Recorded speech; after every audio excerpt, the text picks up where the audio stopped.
All right. Welcome everyone to this first webinar. Now that you're a digital startup in the series Radically Digital, we're humbled to see so many people here. We have still people coming in. So thank you so much for spending your time with us today. This webinar series is a collaboration between Implement Consulting Group and the global design studio Us2. And together we are a family of builders and designers and business architects and organizational transformation nerds. And we're here today to share a perspective on the radically digital future that we have all fast forwarded into for the last couple of weeks. My name is René Bach, and I'm partner here at Implement Consulting Group, and I'm your co-host today. And I will co-host this session together with Carsten. And Carsten, maybe just a few words on you. Yeah, hi, my name is Carsten Wirbel. I'm the CEO for Us2 Studios. Glad to be here.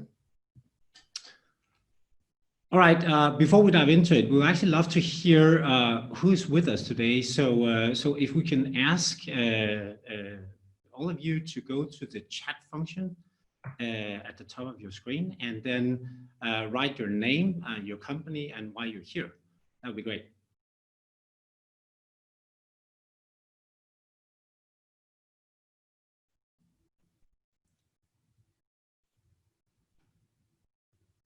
As your names are coming in, maybe I should say that we will use Zoom's Q&A function for the Q&A session at the end of this webinar. We'll start out with a presentation, and even though that we will save the questions for later, please just write any questions that you have, and then we will revisit them at the end and hopefully answer as many as possible.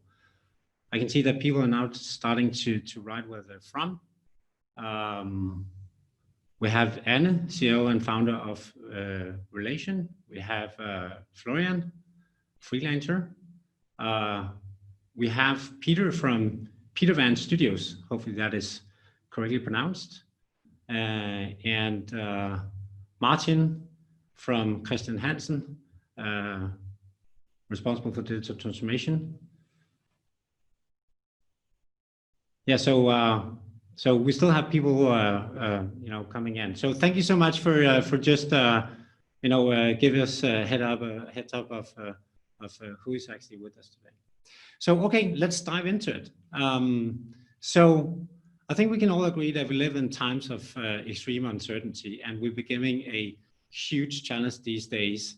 And we kind of welcome it and look at it as a creative obstruction. This is also a great opportunity for us to actually kickstart and accelerate our digital transformation. And it might even be that the cool companies, looking back at today, a couple of years from now, they would actually say that who led our digital transformation? Well, COVID-19 probably did more than anything else. So why do we talk about radically digital and not only digital? Well, we think it's because it's time for most companies to start thinking about their business in a radically more digital way. And the way that we define it is that it's an end-to-end digital contactless way of serving customers, or maybe put in another way, it's a kind of a no-touch business where the entire service model and operating model, and from your supply chain to your customer-facing activities, will be designed with a digital-first mindset. That is basically what it means. And we kind of thought, who's really good at this? Who can we learn from? And it's quite interesting here to look at tech companies that started out as digital startups. So the idea here is actually to just get inspired by how these tech companies and digital startups, they think. And probably that is more relevant than ever now that most companies will actually be a digital startup for the rest of 2020. And to kind of open that theme up, instead of coming with just yet another definition or a model of what a tech company or a digital startup is, we thought it would be cool to share with you what these kind of companies they tend to value, to give you sort of a sense of what would it feel like to act like a digital startup or a tech company. And a tech company or a digital startup, they tend to think like this. They kind of value speed over perfection. And if there is a number one reason why we as corporates should actually fear digital startups is probably because they have faster teams and they have a very, very diligent way of doing experiments. So that is one thing that characterizes these kind of companies. Secondly, they always apply a digital first mindset. If you take Tesla, for example, they identify themselves as a software company building computers on wheels. And the result is a 100% digitized service model where, for example, aftercare is built as an app store delivering over-the-air software updates to improve performance. So if you actually go back to December 2019, Tesla offered an over-the-air update to boost acceleration, which installed overnight as a software update. And in contrast, you have Jaguar that recently provided a range upgrade, which needed to be installed at the dealer. So there's a, as you can see, a clear difference. So digital startups, they also seem to tap into the zero marginal cost economy, where an additional unit can be produced without any increase in the total cost of production. Or put more simply, it doesn't really matter if you have one customer or if you have a billion customers, the cost structure is more or less the same, which makes the business model extremely scalable. So if you consider Uber compared to traditional taxi companies, so the traditional taxi company, to add another taxi to its fleet, a car and a license need to be acquired at a significant cost. And instead you have Uber that can just add another taxi to its inventory at almost no cost by enabling people to share their existing cars, all coordinated via the internet. And maybe the most disruptive tech companies, they tend to be platform businesses that create value by facilitating exchange between two customer segments, like Alibaba, for example.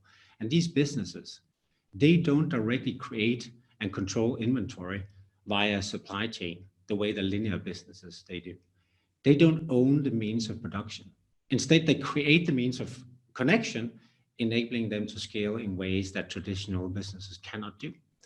So in this world, the supply chain is not the central aggregator of business value. What company owns matters less than what it can connect.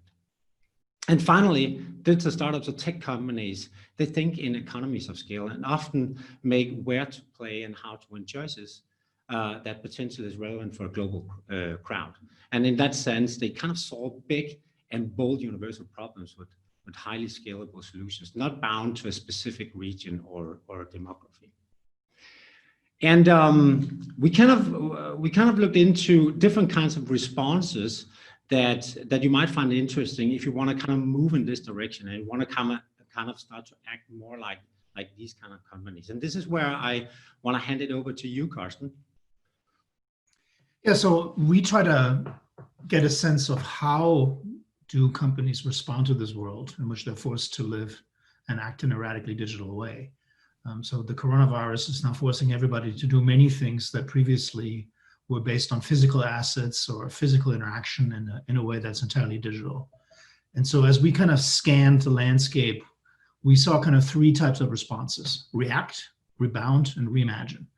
So the react response is probably the one that's dominating the market right now. And it's very much a kind of one-to-one reaction to the current situation. So react really means that you do often a one-to-one translation of something that existed in the physical world to move it to online. React also often means that companies are mobilizing the assets that they have to fight the pandemic, sort of in the context of corporate social responsibility or social impact. And the first example of that I think we're all familiar with is kind of virtual sales. Renee, if we just go back for a second. So, I mean, virtual sales, perfect example, like we're all spending now an insubordinate amount of time on Zoom. You can see how a lot of people are selling even expensive and complicated goods, from jewelry to cars online. I think another example is an attempt by companies to offer products or zones that are maybe not virus-free, but at least make an attempt to reduce the risk of infection. We can see how in the urban environment, subway cars are cleaned extensively. And so we think there's a lot of there around kind of reducing the risk for consumers and businesses, especially as our public environments are moving away from lockdown to a more kind of progressive opening. And then I think one thing that's very interesting, and I think maybe one of the more positive things coming out of this crisis, is the kind of a revitalization of local communities.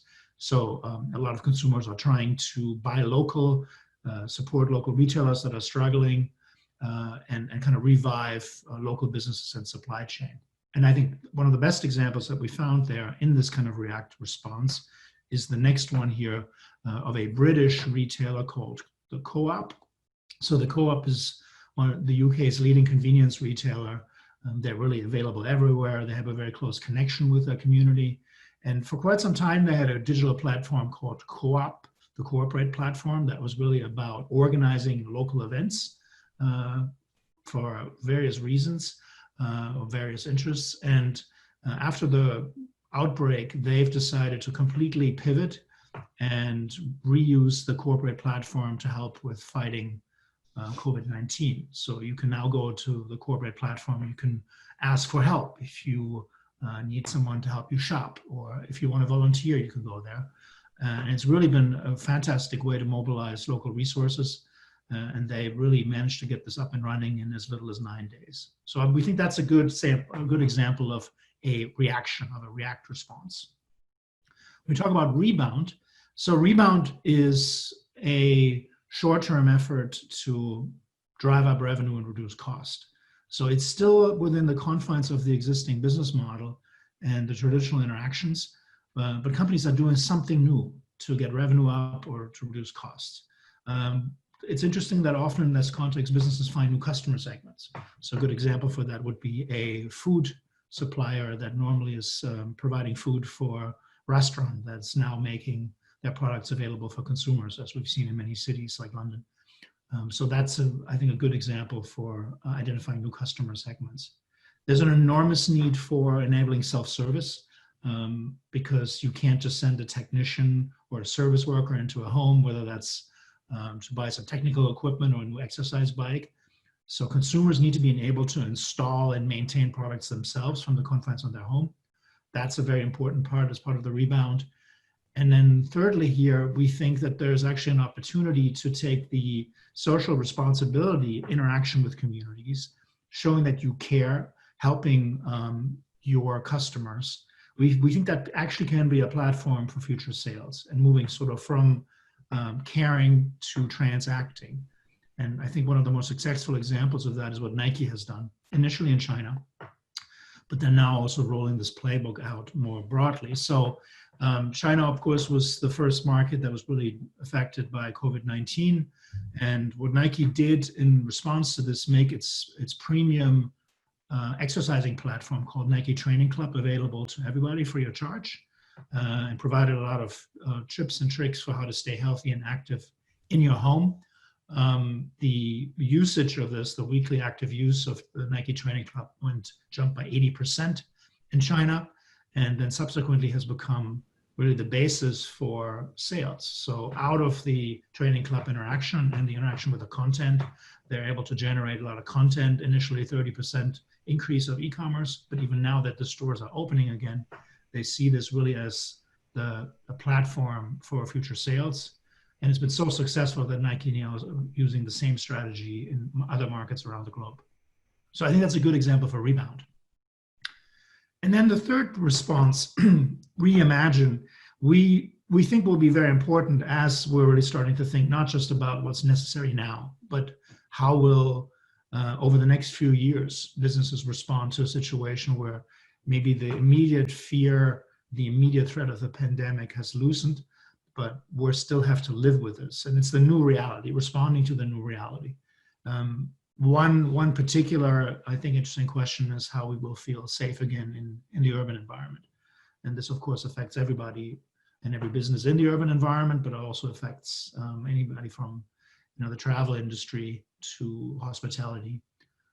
Unbundling healthcare is a topic that's been talked about for quite some time. So when we think about a hospital, for example, a hospital is offering a variety of services from testing to consultation to the urgent care.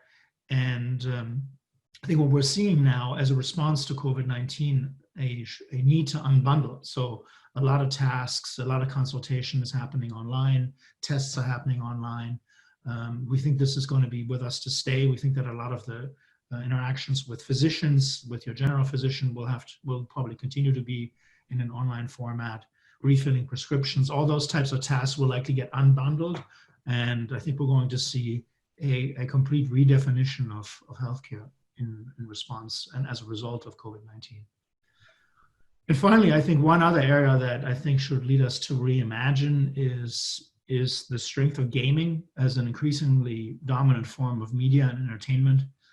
We've now saw concerts on Fortnite during COVID-19. We see a new generation growing up with gaming and gaming interactions as the default mode.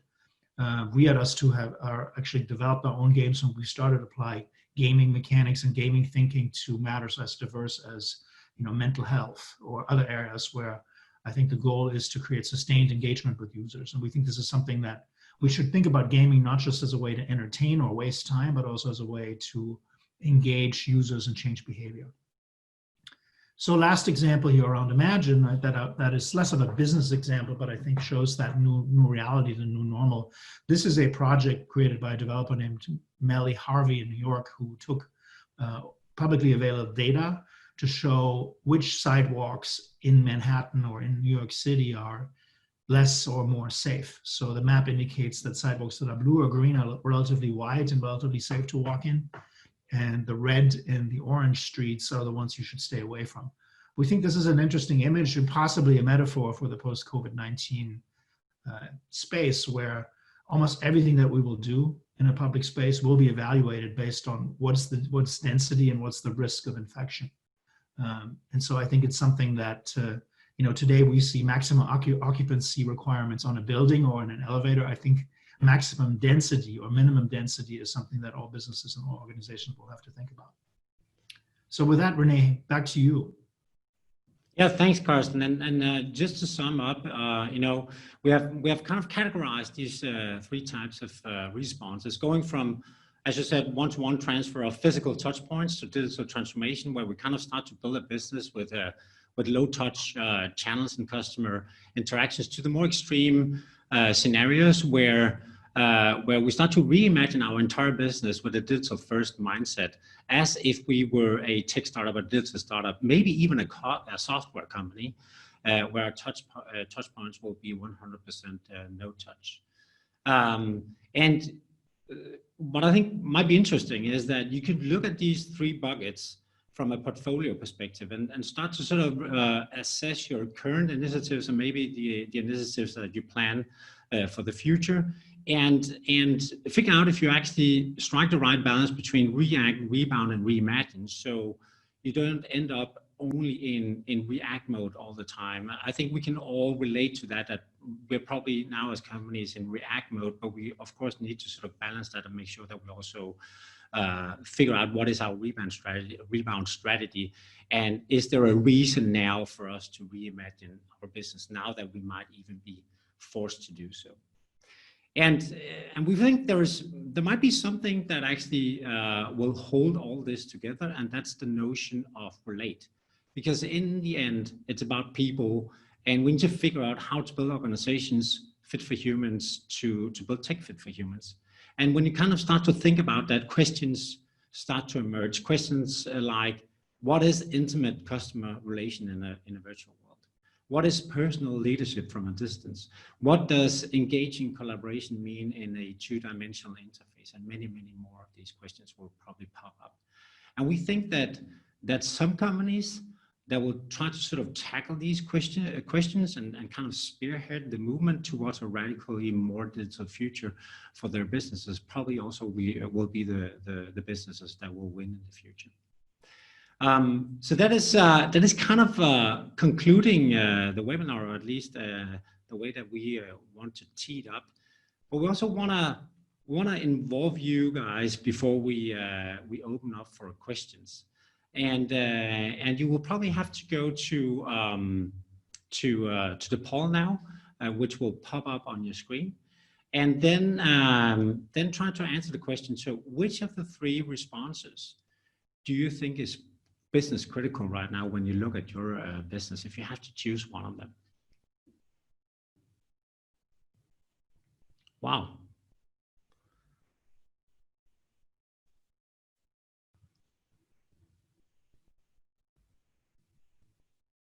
this is quite interesting. So we have 2/3 of all of you have answered now.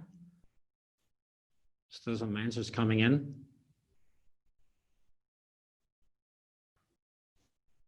Yeah, so I'm pretty surprised by this. I don't know about you, Carsten, but my assumption was that we were all in reaction mode and maybe a little bit in rebound, but it turns out that reimagine is actually what people find most business critical. So that is a little bit of a surprise to me. Carsten, any comments from your side? Yeah, no, I agree with you. I think we were kind of comparing notes and talking about that most of our conversations over the last 2 months with clients were dominated by react and rebound and not as much by reimagine, but maybe within those 2 months and given the opening, particularly in Europe in the last 14 days, I think it's time. I think it's good. It's positive. I think we should all thinking about the reimagining. Yeah, definitely. Thanks. So before we jump to the Q&A session, we just want to advertise a little bit for the next couple of episodes. As I said in the beginning, this is a webinar series called Radically Digital, and we have 3 more coming up. So basically, the 3 more coming up are deep dives into to certain industries, and we have one on financial services next week. We have one on healthcare the week after, and then one on retail as well. So if you find any of these interesting, please just go in and sign up. All right, I think it's time for us to open up for questions. And the way that we're going to do that is that you simply just go to the Q&A function in Zoom, and then start to write in your questions, and then we will just take them from the top.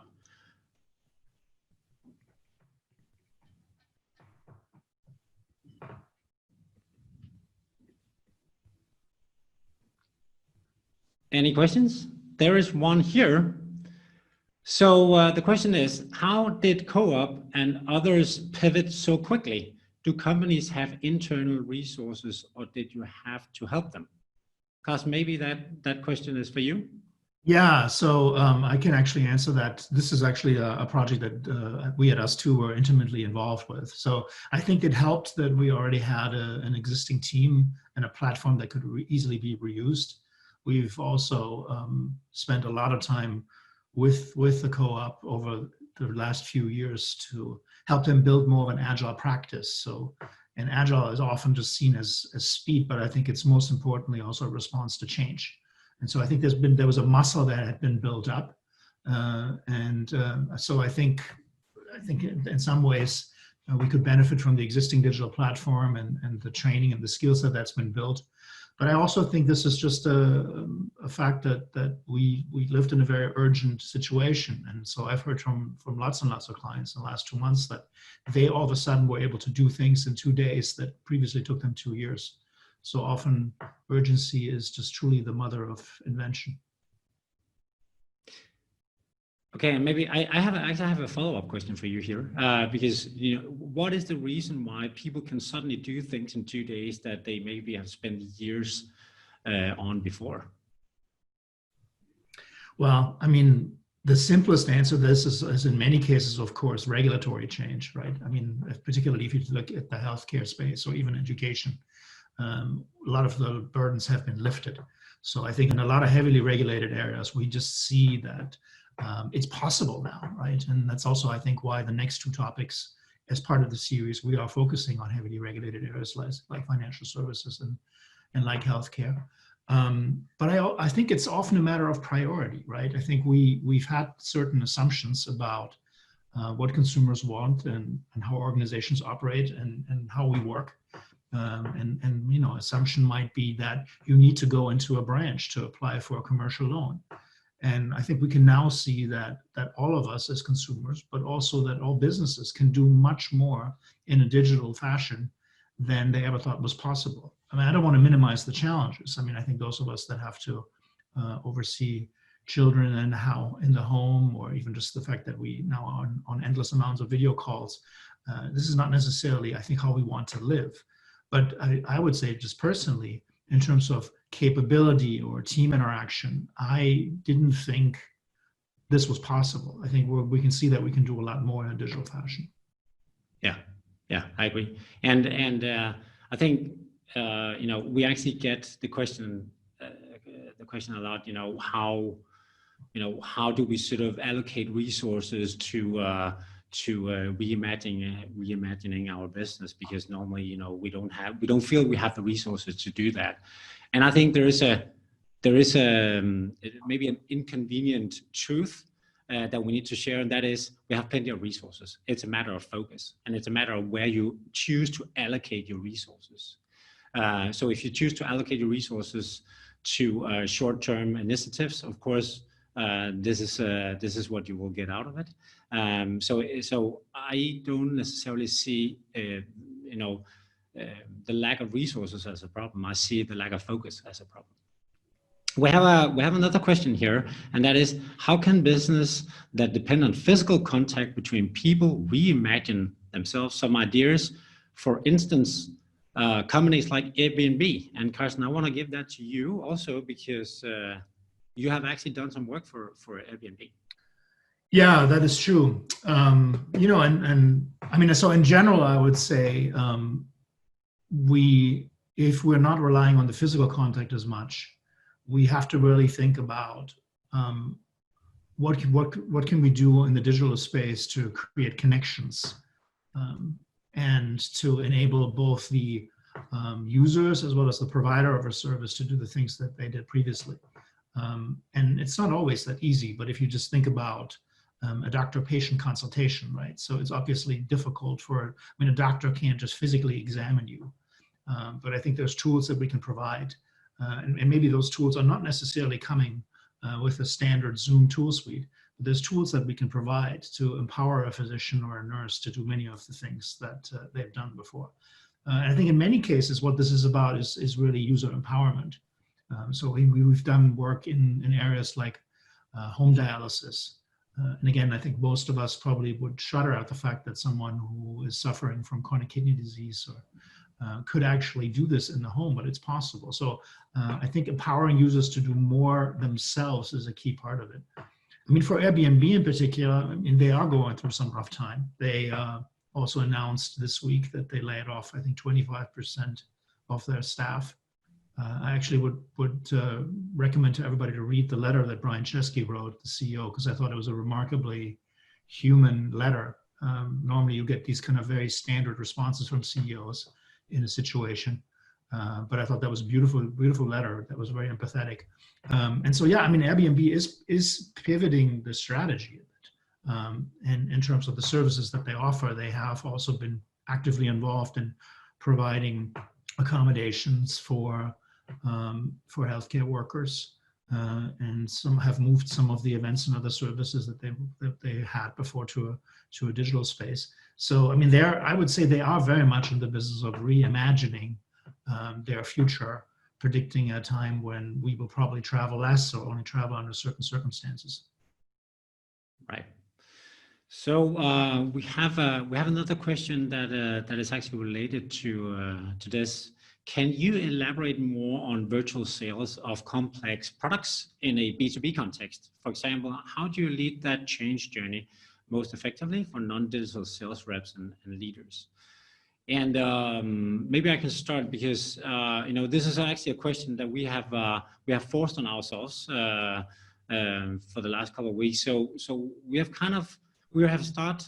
started a journey where we think about our office as a virtual office, that we will probably not be able to visit clients physically in the future. So we need to sort of reimagine the way that we interact and the way that we organize ourselves.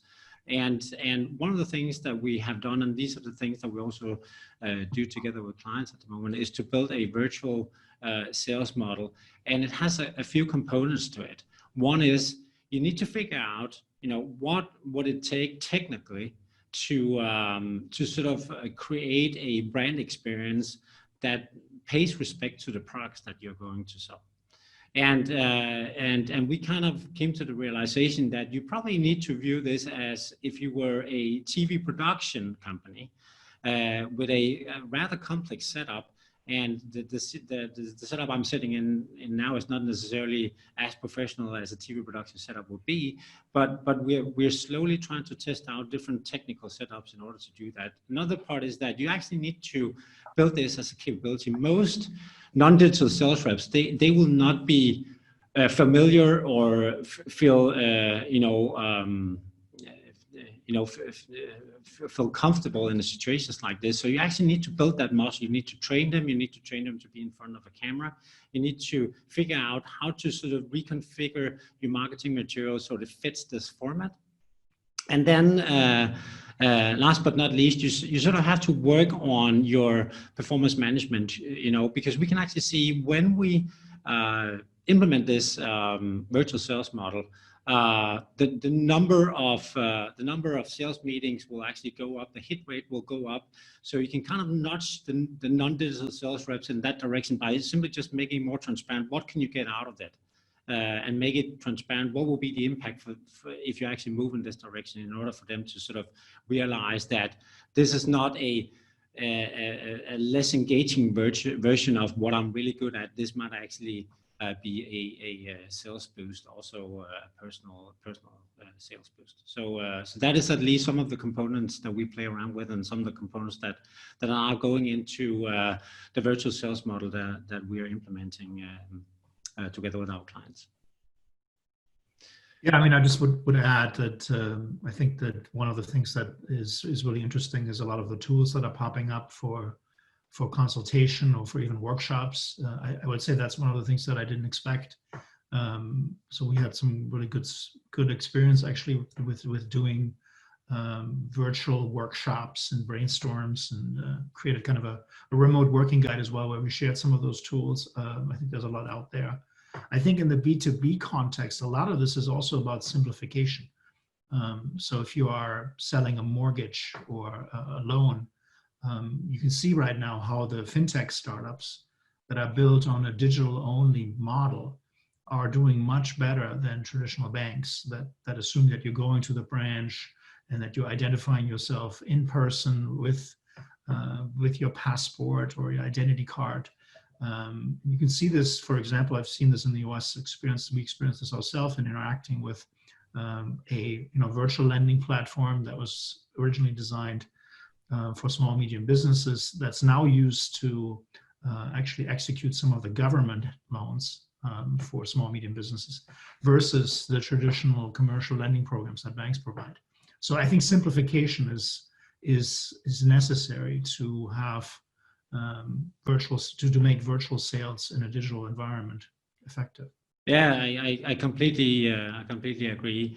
And then of course you might also want to reverse it and say, sometimes it's not about complex products, but it's maybe about advanced products, where you need to figure out how can you create a setting that kind of pays respect to that product and the complexity of the product. So I talked to a company who's producing one of the most advanced cameras in the world.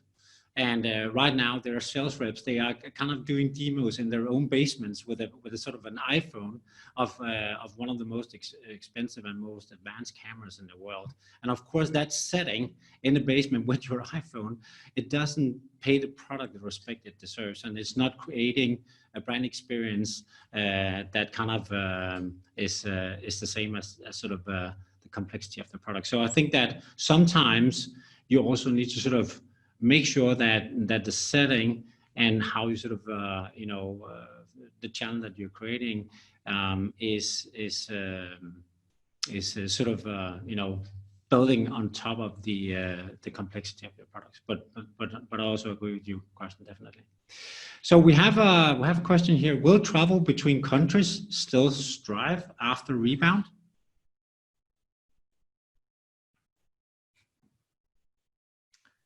Yeah, I mean, none of us really knows. I think we're going to see. I think there's going to take quite some time. I mean, I think you can see how some of the predictions that the airline companies have provided, and I think predicting that certainly international travel will be down significantly in 2021. Yeah. And then there's one, an interesting one. So my company was not a startup before. Why should we consider ourselves a startup now? And it probably refers to the title and the theme of this webinar. And yeah, it's quite interesting. I think that, you know, I can just see what the COVID-19 has done to implement. And I would not say that we were that digital before COVID-19, but we were kind of forced to become sort of a digitally enabled consultancy rather quick. And going into that phase, we had sort of had to start all over again and kind of reconsider, you know, our engagement with our clients, our offerings, all that. And I would just say that from one day to the other, we became a startup, at least in the very beginning of this situation that we're in. So I would say that welcoming that and also you know, use that as an opportunity to sort of question the things that you have done before, that has been healthy for us at least. Then there's one about the Nike case. Any ideas how they could reimagine themselves even more? I mean, we are buying shoes that are made in Asia and shipping in a container. How to change that? How to change this? No. Yeah, I mean, I think there's different aspects to this. I think what we talked about today was mainly the customer interaction and how, you know, digital sports has been around, or digital content has been around, but I think if you go back to the kind of early Nike Plus days, it was more as a passive consumer. So I might have a chip in my shoe and it tracks how I run, but I think you can now see that these platforms like Nike Training Club becoming more and more powerful, that you're connecting with others, that it helps you set goals. So I think digital as a way to connect with consumers will only become more important. You know, the supply chain and getting shoes from Asia, shipping in a container, I do think, and I think this replies to the next question as well, I do think we're going to see a complete rethinking of our supply chain as a response to COVID-19. And frankly, I think the fact that in a lot of markets, trade is no longer as open. And so I think supply chains have to be a lot more resilient. And I think that the local or regional supply will become more important. Yeah, exactly. And maybe, you know, some emerging technologies will actually sort of accelerate this a little bit, you know, 3D printing, all that, you know, will definitely support sort of local production and make that much easier. So basically, what you do is that you build a ecosystem of things, you know, blueprints and stuff like that you can simply just ship over the internet, and then you produce it locally. Those kind of emerging technologies will probably become even more interesting now. I think if you look back at 3D printing, for example, it has been in a kind of a pre-hype phase for a very long time, and I would imagine that these kind of technologies, they would now move into a more mainstream space, and you will start to reconsider them and maybe take them even more seriously.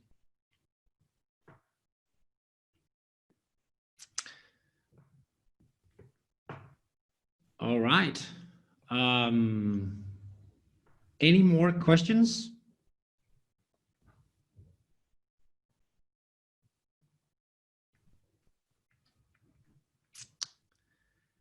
No, I don't think so. Then I think we'll end this webinar here. Thank you so much for participating and leaning in and asking very good questions. And this webinar is recorded, so you'll be able to, if you want to review it. We'll send you the video in a follow-up email.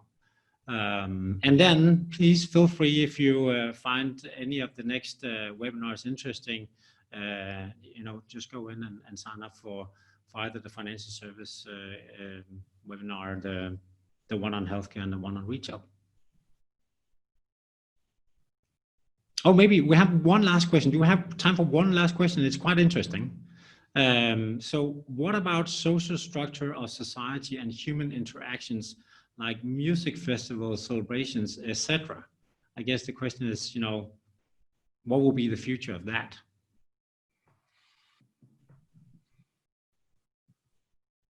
Carsten, do you have a comment to that? Yeah, I mean, there's some interesting stuff popping up, right? So I mentioned the kind of Fortnite concert. I think in Denmark you also had, you know this better, Renee, than I, but I think you had a drive-in concert 2 weeks ago. Yeah. So I mean, I think the need to engage in groups for entertainment purposes is not going to go away. But I think that everything from like movie theaters to concert will be very seriously challenged. Yeah, exactly. And I think that there's, of course, when hopefully the world start to open up a little bit, it will be pretty interesting to see to what extent our current behavior would also be our future behavior. If we will still, keep a distance to each other, if we will, still avoid hugs and stuff like that, or whether we will long so much after that we'll actually just say that, okay, it was a temporary thing, and the behavior that we have seen now will change and go back to normal. I think that is interesting. And also, the whole mental health and anxiety aspect of it, to what extent would that also be part of the future? Will we actually be able to rely on each other, or, and that is probably a pretty interesting question, will the digital channels and the digital interactions, will they feel more safe because they are no touch, or will they, still be second best when you compare them to sort of the physical interaction, and will that sort of still be number one in the future?